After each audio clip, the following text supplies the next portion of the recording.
बड़ी खबर की बात है तो ऑब्वियसली पीडीएम का जिक्र है और कल हमने कहा था ना बड़ी खबर में बड़ी लड़ाई तो लड़ाई अब तो खुल के वाजे हो रही है और सामने आ रही है।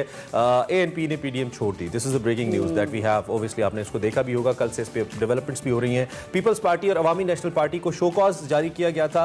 ओपोजिशन इत्तेहाद को यह महंगा पड़ गया है। दोनों जमातों ने शदीद नाराजगी का इजहार किया है। पीपल्स पार्टी ने शो कॉज नोटिस का भरपूर और जारहाना अंदाज में जवाब देने का फैसला करते हुए बिलावल भुट्टो जरदारी ने पार्टी की सीनियर रहनुमाओं को सख्त जवाब देने की भी हिदायत और कल हमने इसका जिक्र भी किया था अपने शो में। कुछ ऐसे तल्ख कलिमात आए हैं और ये भी कहा गया है जराए के मुताबिक कि जी जो पार्टी हमें शो कॉज दे रही है वो अपनी पॉलिटिकल हिस्ट्री के ऊपर नजर डाले, तो इस किस्म के कलिमात आ रहे हैं। खैर, अगर एएनपी की बात करें तो वो पीपल्स पार्टी से भी दो कदम आगे निकल गई है और पीडीएम को जोरदार झटका दे दिया है। एएनपी के रहनुमा अमीर हैदर खान होती ने रहनुमाओं के साथ पेशावर में अपनी प्रेस कॉन्फ्रेंस की, शो कॉज पर कई सवाल उठाए, जेयूआईफे और नून लीग के खिलाफ जवाबी चार्जशीट पेश की और इलहदगी का ऐलान करते हुए इत्तेहाद में मिलने वाले तमाम ओहदे उन्होंने कहा जी हम वो तमाम ओहदे जो हमें दिए गए हैं हम वो छोड़ रहे हैं। इस सारी सूरत हाल पे हमें अयाज खान साहब ज्वाइन कर रहे हैं जो कि हमारे ग्रुप एडिटर डेली एक्सप्रेस हैं। उनसे ज़रा बात कर लेते हैं कि इस सारी सूरत हाल को कैसे देख रहे हैं। अयाज साहब बहुत शुक्रिया, एक तो अलग सुबह आपने हमें ज्वाइन किया और खबर भी बहुत बड़ी है। पीडीएम जिसके बारे में हम मुसलसल कहते रहे कि गैर फितरी इत्तेहाद है,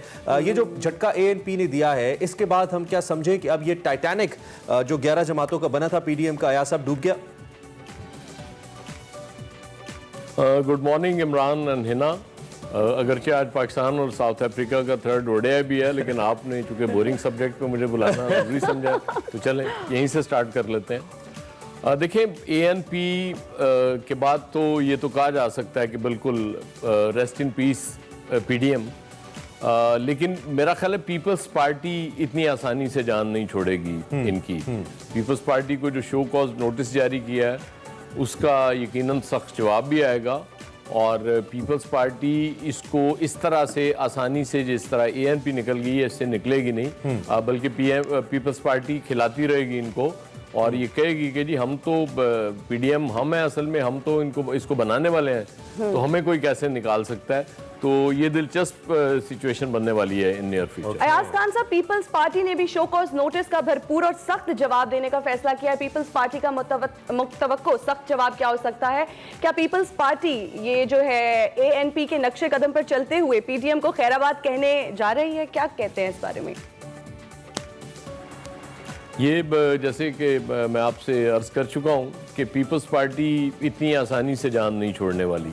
पीपल्स पार्टी खड़ी रहेगी और ये क्लेम करती रहेगी कि हम पीडीएम में हैं, ना सिर्फ हम पीडीएम में हैं बल्कि वी आर दी पीडीएम, हम बनाने वाले हैं इसको पीडीएम को, हमें कोई कैसे निकाल सकता है इसमें। हम तो अपनी जद्दोजहद जारी रखेंगे, हम ऑपोजिशन भी करेंगे। और कल आपने देखा बिलावल कह भी रहे थे कि ऑपोजिशन वर्सेस ऑपोजिशन से हुकूमत को फ़ायदा पहुंचाने की कोशिश की जा रही है, जबकि हम इत्तेहाद चाहते हैं, हम चाहते हैं सब ऑपोजिशन इकट्ठी मिलकर हुकूमत को अच्छा ठीक है, ये वैसे बड़ी इंपॉर्टेंट बात आपने की है कि वो कहेंगे हम बनाने वाले हैं, मतलब they have the copyrights PDM के। लेकिन आगे बढ़ते हुए इस वक्त ऐसा एक बात ये भी तो यहाँ हकीकत है ना कि हुकूमत के हवाले से एक बड़ा अच्छा मौका था ऑपोजिशन के पास कि वो महंगाई, करप्शन स्कैंडल, चीनी, आटा, इसके ऊपर उनको पेनलाइज कर सकते, सजा दे सकते, नुकसान पहुंचा सकते, लेकिन कोशिशों के बावजूद एक तो नहीं कर पाए और गवर्नमेंट को टफ टाइम नहीं दे पाई ऑपोजिशन इस अच्छे मौके के बावजूद। तो ये फायदा उठाने में क्यों आपको लगता है कि नाकाम रही PDM and opposition in particular?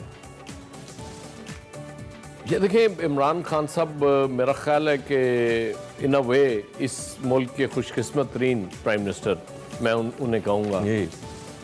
मुकम्मल बैकिंग सपोर्ट इस्टेब्लिशमेंट की, उसके बाद ऑपोजिशन की मुकम्मल सपोर्ट इस तरह से मिल गई कि एक मोमेंटम बना हुआ था उसको तोड़ दिया आपने और इमरान खान साहब को फ्री हैंड दे दिया, खुल के खेलने का मौका दे दिया। जब एक तहरीक या कोई इस तरह की जो होती है वो टूटती है तो उसका फ़ायदा अल्टीमेटली गवर्नमेंट को होता है और गवर्नमेंट ज़ाहिर है अब इमरान खान साहब को ये सोचना पड़ेगा, देखना पड़ेगा कि हमने लोगों के लिए क्या करना है। आपने उन्हें पूरा मौका दे दिया है इमरान खान साहब को, क्योंकि वो महंगाई की तो बात ही कहीं नहीं हुई ना। ये पीडीएम के जलसे मुझे बताएं किसी एक जलसे में जो रियल अवामी इश्यूज थे उन पे किसी ने बात की? नो, ये तो किसी डिफरेंट लेवल पे जाके बात कर रहे थे, हर एक का अपना अपना एजेंडा था, उसी को टो कर रहे थे ये लोग।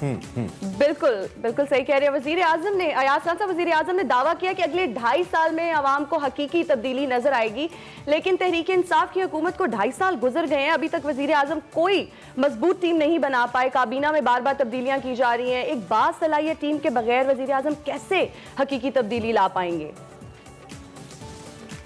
इस पे मैं क्या कहूँ कि खुशी से मर न जाते अगर एतबार होता, यही कह सकता हूँ, क्योंकि 2.5 साल में जो हमने परफॉर्मेंस देख ली इस गवर्नमेंट की, अल्लाह करे, हमारी तो दुआएं हैं, क्योंकि जाहिर है अगर ये गवर्नमेंट परफॉर्म इस लेवल तक कर जाती है कि लोगों को रिलीफ मिलना शुरू हो जाता है, लोग खुशहाल होना शुरू हो जाते हैं, तो इससे अच्छी तो कोई बात ही नहीं है। बिल्कुल। लेकिन अगर हम पहले 2.5 साल की परफॉर्मेंस देखें तो हमें उम्मीद नहीं होती कि आगे जाके कुछ बहुत फर्क पड़ेगा।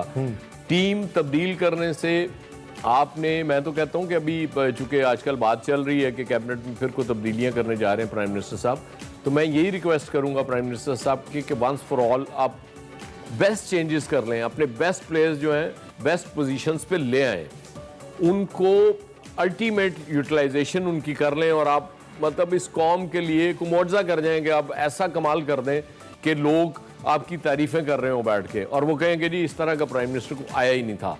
लेकिन वो गुफ्तार के गाजी तो इस हद तक आज तक मुझे नजर आते हैं प्राइम मिनिस्टर साहब, किरदार उस तरह से नजर नहीं आ रहा, प्रैक्टिकली मुझे नहीं नजर आ रहा कि उन्होंने कुछ चीजें वो कभी ब्यूरोक्रेसी पे डाल देते हैं, बहुत सी चीजें साबिक हुकूमतों पे डाल देते हैं कि उनकी वजह से हो गया।